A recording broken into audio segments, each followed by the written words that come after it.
Literary devices are an essential tool in the art of storytelling, and they apply not only in written mediums, but also in visual mediums, such as animation and plot twists, which have been overused for so long that they have become stale.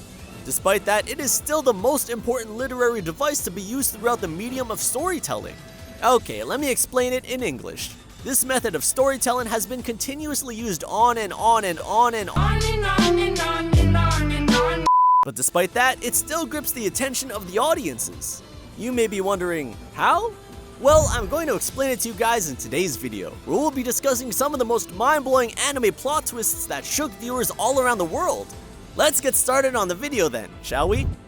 There are a lot of plot twists that I will be mentioning here. We'll be covering so much in just a short amount of time, so be warned and buckle your seatbelt because you're all in for a ride.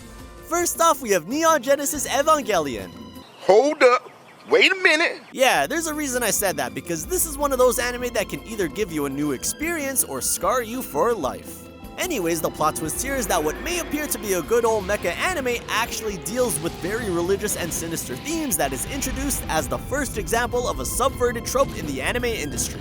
One of these twists, I kid you not, is that Rei Ayanami is actually a clone of Shinji Ikari's mother, Yui Ikari. And Rei is not just a clone, but so many clones that she is just replaceable in every part of the series. And the prick responsible for this is Gendo Ikari, Shinji's father. Why did he do this? Not telling. Go watch the series. You all know about the big three, right? Naruto, One Piece, and Bleach?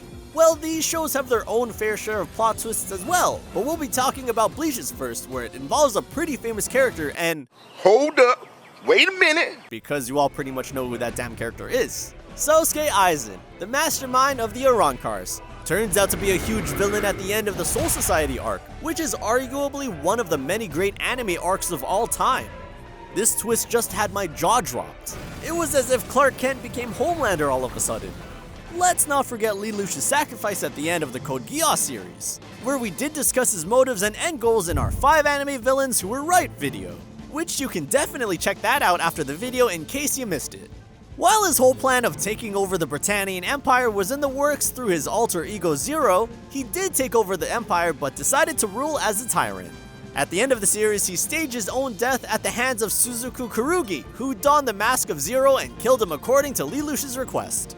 The reasons for all this were complicated.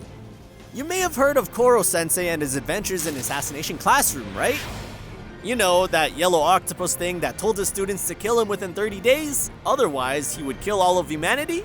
Yeah, that may be the basic premise of the show, but near the end of the series, his true aim and mission are finally revealed. In reality, he was an assassin who was experimented upon by a secret organization that blew up the moon because of an accident that occurred during the experimentation, and it was never Koro-sensei's fault to begin with. In his dying moments, he just wanted his students to succeed and become the best versions of themselves, even if they turned out to be amazing assassins. Now, what's a good anime list without including some Full Metal Alchemist Brotherhood, huh? Kept you waiting, huh?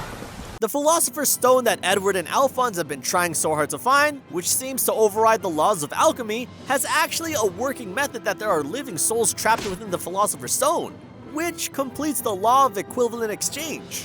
Basically, what that means is that whatever power the user wishes, it is granted at the cost of the life or soul present within the Philosopher's Stone. Yikes. That took things for a darker turn. After hearing that, the Elric brothers vowed not to use the power of the stone ever again. If there is an anime that sits at the top of plot twists, it's definitely Attack on Titan, as it is another example of genre subversion, where lots of things related to the plot happen.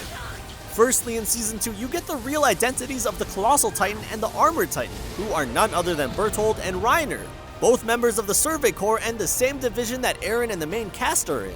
Another plot twist is what was located in Eren's basement back in Season 3 when the return to Shiganshina District arc happens. And I'm not going into further detail regarding that. It's best if you experience this magic yourself, because this is the genre-defining trope moment that had fans drop their jaws, including mine. There are just so many plot twists out there that can't be really covered and are worth mentioning. So here are some honorable mentions. One of them is the truth regarding the Uchiha clan massacre in Naruto Shippuden, L's death from Death Note, oops, and Ace's death in One Piece. And that's about it with today's video. I hope you're all as shocked by the plot twists as I am, and be sure to smash that like and subscribe button, comment down your favorite plot twists, and hit that bell icon to stay tuned for more updates, where we'll be discussing some of the best anime to be released in 2024 on the next video.